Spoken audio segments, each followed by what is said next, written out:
It's the changing of the guard in Ashgabat, Turkmenistan's capital.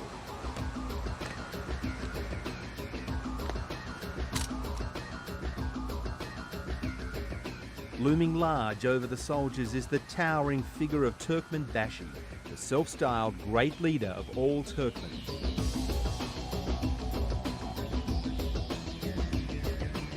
In the 13 years since the country declared its independence from the Soviet Union, Türkmenbaşı, or Şıhmuradov Niyazov to use his real name, has seen his statues and portraits dominate every public space in town.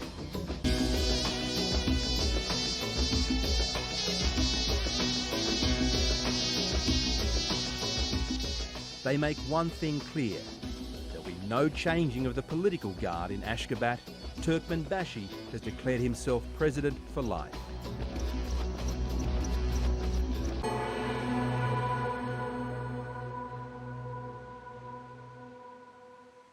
Ashgabat.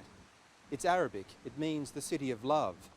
But here in Turkmenistan, what it really means is an all-powerful president who's in love not so much with his country or his people, but himself.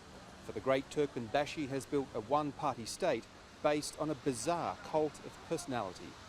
In public, ordinary Turkmens will proclaim their devotion to their leader, but their affection is contrived, motivated by a climate of fear and intimidation. Celebration is the key to their survival, but that makes ordinary Turkmens mere bit players in a perverse presidential pantomime.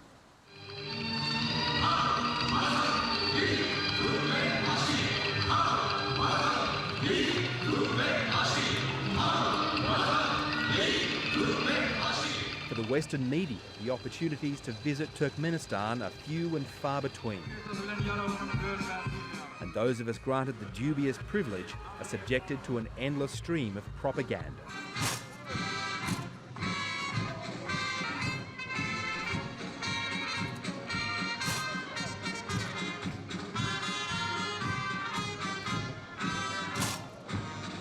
Not so long ago, these goose-stepping soldiers would have sworn allegiance to faraway Moscow.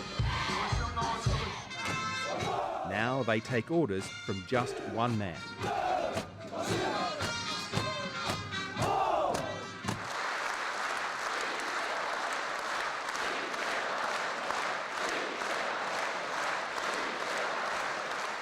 Every year, a sort of people's parliament of hand-picked cronies is convened to give President Niyazov a collective pat on the back.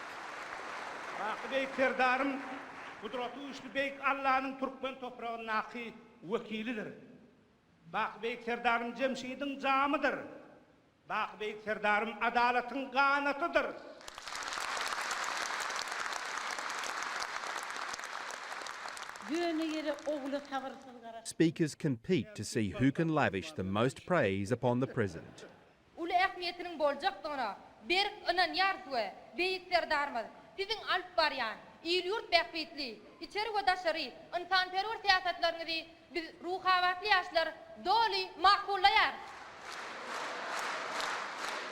It's a shameless display of state-sanctioned sycophancy.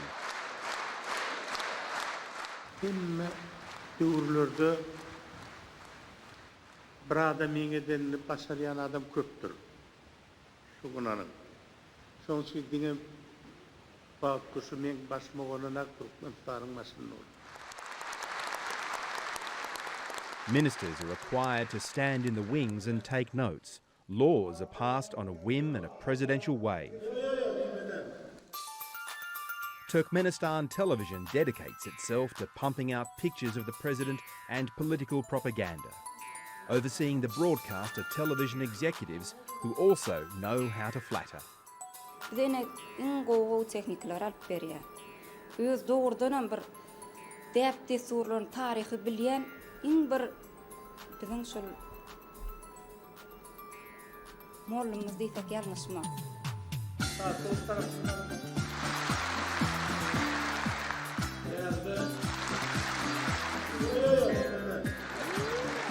The teacher is fond of using the People's Parliament to issue bizarre edicts, mostly bans. It's forbidden to mention AIDS, have gold dental crowns, perform ballet, or wear makeup on television. president thinks presenters are already pretty enough.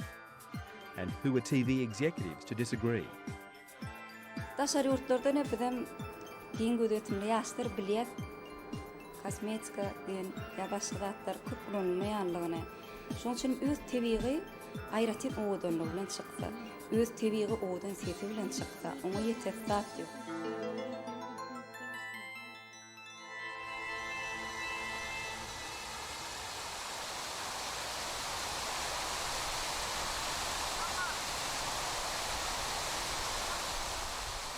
During our visit, we have constant companions, a burly government minder and a tour guide to show us around. At the top of the Arch of Neutrality, there is the statue of Mr. President. A statue which always rotates to face the sun. Ashgabat is little more than a dictator's Disneyland.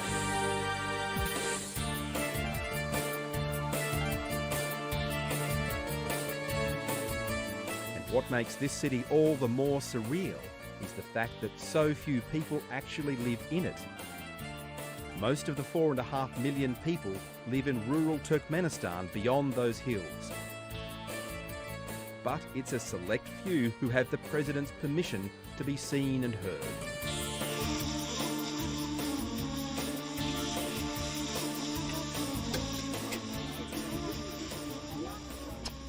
Just beyond the capital, we meet the president's good friend and acclaimed national hero, farm boss Murat Beri Sopyev.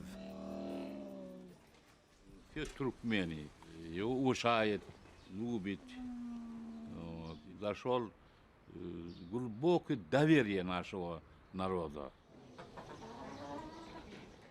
И его уважает, любит, поэтому он всегда народом.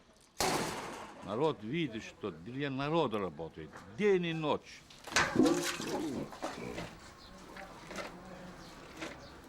Murat Beri Sopyev takes us to meet what he says is a typical family. The camel has stage fright, offering up no milk. But in the presence of the village chieftain, the old woman spouts the party line.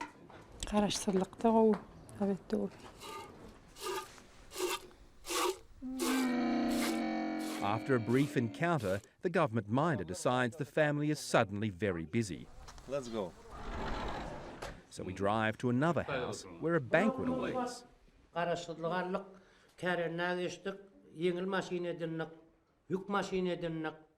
head of the house, yet another enthusiastic supporter of President Niyazov.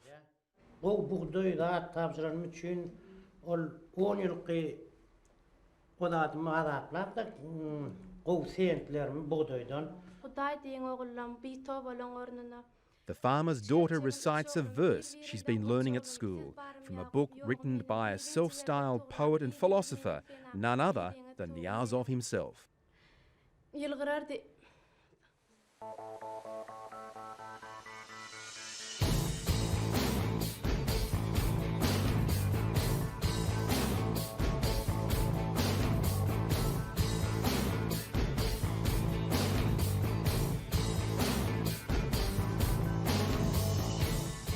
It goes by the name Ruknama.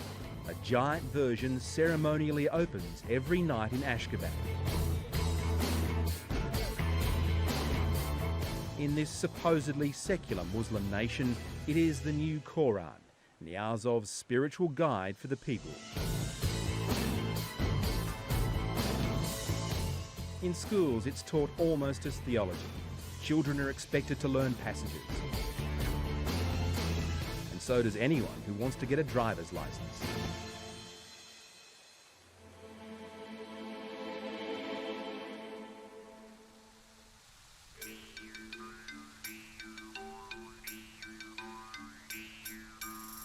The cult of personality cultivated here extends to putting Niyazov up there with God.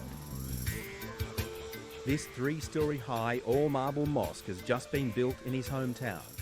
It's one of the world's largest, accommodating up to 25,000 worshippers at one time.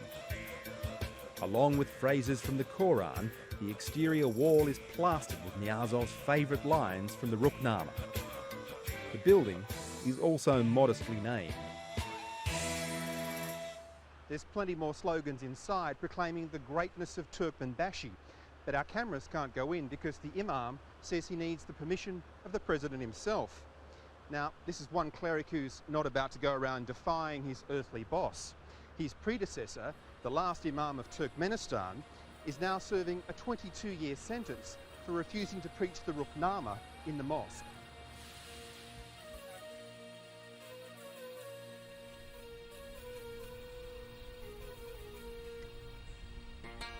Niyazov has put his design inspiration on many other buildings around Ashgabat, like the magnificent edifice that is the National Museum.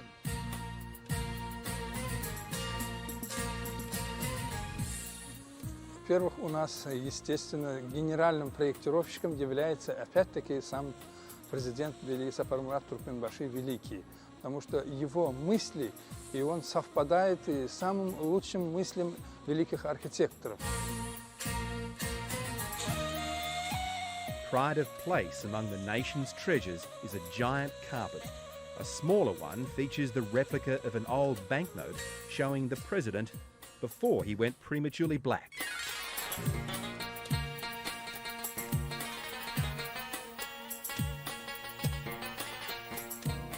While Niyazov's busy rewriting his country's history, this is all that's left of Old Nisa, one of the capitals of the Parthian kings from the 3rd century BC. But it's not Turkmenistan's archaeological sites that are of special interest to the present ruler.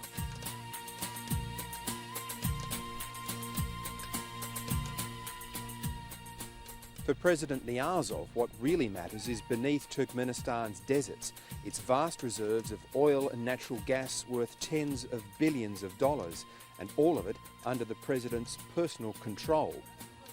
Very little of this wealth trickles down to ordinary Turkmen and women, most of whom live in poverty and without jobs. The country is regarded as having one of the lowest life expectancy rates here in the region. Of course, these kinds of people are largely invisible to outsiders, to tourists and foreign media alike. Government minders restrict most visitors to the Orwellian splendours of Ashgabat, and besides, even if people did want to complain, the chances are they wouldn't, for fear of retribution. He is brutal and violent. He's a leader who has used a whole range of methods against political opponents. Sometimes he's been happy to force them into exile, sometimes he's used long terms of imprisonment, sometimes he's used even more severe methods. David Lewis can be critical of President Niyazov, but from a distance. Today he's in London. Until recently he was the Central Asia Director of the International Crisis Group, an institute for political analysis. He's clearly a largely paranoid leader. He's has very strange sort of behavioural patterns. He's very dictatorial in his style, in behaviour, and very untrusting of anybody around him.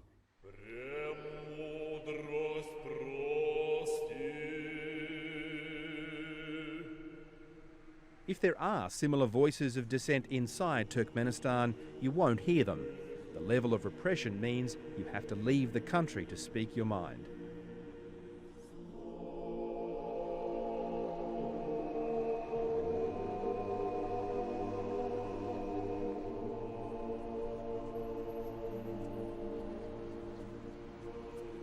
After the Soviet collapse, Avdy Kuliev was the first foreign minister of independent Turkmenistan. But he ran foul of the great Türkmenbaşı and now lives in exile in Moscow. Declared an enemy of the people, Kuliev still fears for his life. Concerned that a television crew arriving at his house would arouse suspicion, a clandestine meeting was arranged instead.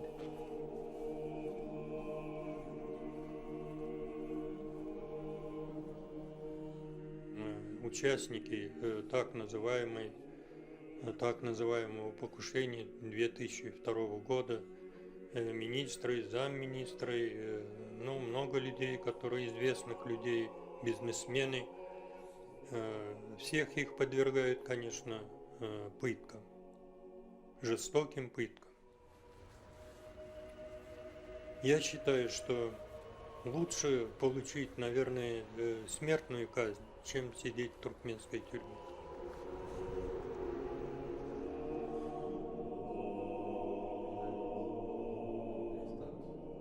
Three years ago, Boris Shıhmuradov was part of President Niyazov's inner circle, Turkmenistan's foreign minister.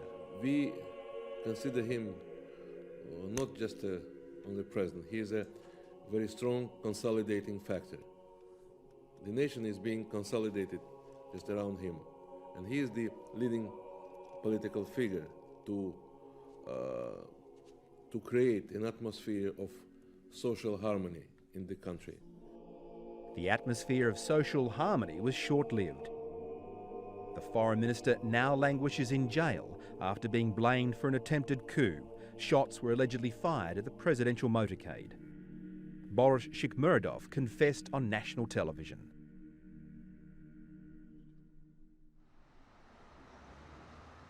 The trial of Boris Şıhmuradov was a farce, essentially. There was no due process involved, there was no defence allowed for Şıhmuradov.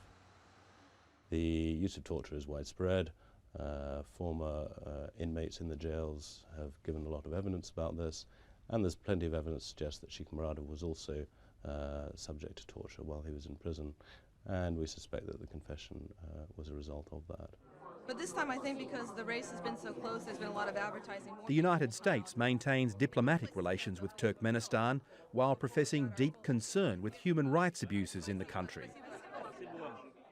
We're also concerned about access to prisons. The International Committee of the Red Cross has cooperative relations with all 4 of the other governments of Central Asia and prison access in those countries. In Turkmenistan, no one so far has had access to the prisons.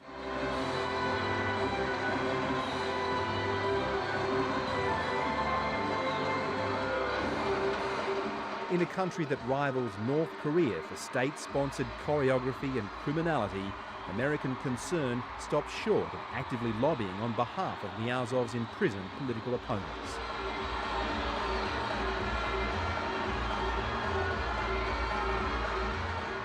We don't define people who are convicted in a coup attempt as a political prisoner because, in fact, a violent overthrow of a regime is illegal in any society. Iraq is obviously an exception to that rule, and for all the American rhetoric of spreading democracy around the world, in Turkmenistan, access to resources, riches and strategic influence dominate US policy. Certainly, we're very interested in gas and oil here. We were involved in an earlier effort for a Trans-Caspian pipeline, which didn't work out. We're very interested in following the economic development of the whole region and playing a positive role when we can. For all the pain and suffering Niyazov has inflicted upon thousands of Turkmen families, he shamelessly exploits his own. This statue in Ashgabat is dedicated to his mother, who was killed along with 100,000 others when the city was devastated by an earthquake back in 1948.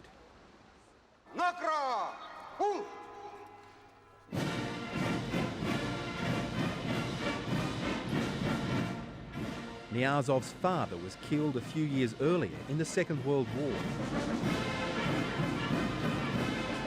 Just last month, Niyazov was in Moscow meeting with Russian President Putin and other world leaders at the 60th anniversary of the Allies' victory over the Nazis.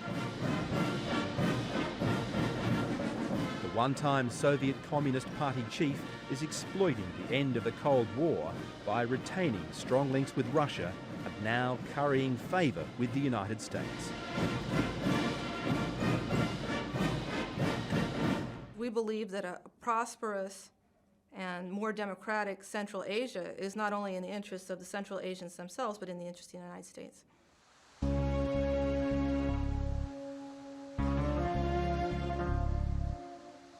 While Niyazov remains president, the prospect of a democratic Turkmenistan is fanciful.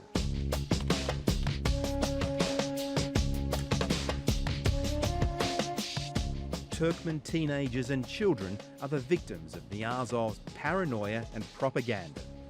He is the only leader they know. The Türkmenbaşı cult is founded on the sympathetic story of an orphan boy. Вдохновление. Дети гордятся этим, что вот за ними президент стоит. И вот он приходил, поздравлял детей.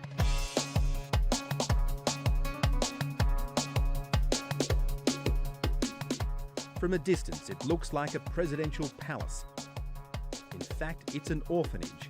Costing more than $20 million, it comes courtesy of Niyazov and his personal friend, another president, the late Sheikh Zayed of the United Arab Emirates.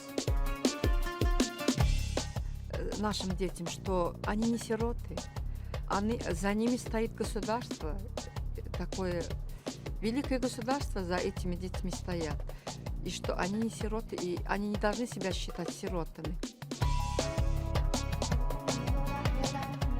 Türkmenbaşı claims an affinity with his country's orphans.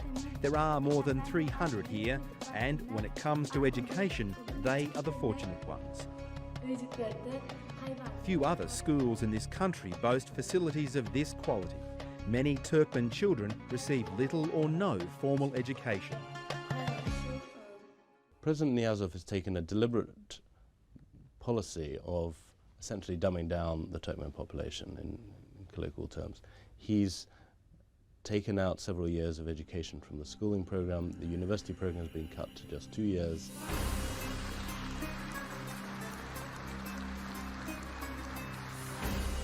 Almost every year, the phony People's Parliament ends with the man who's already declared himself president for life announcing that the time has come to find a successor.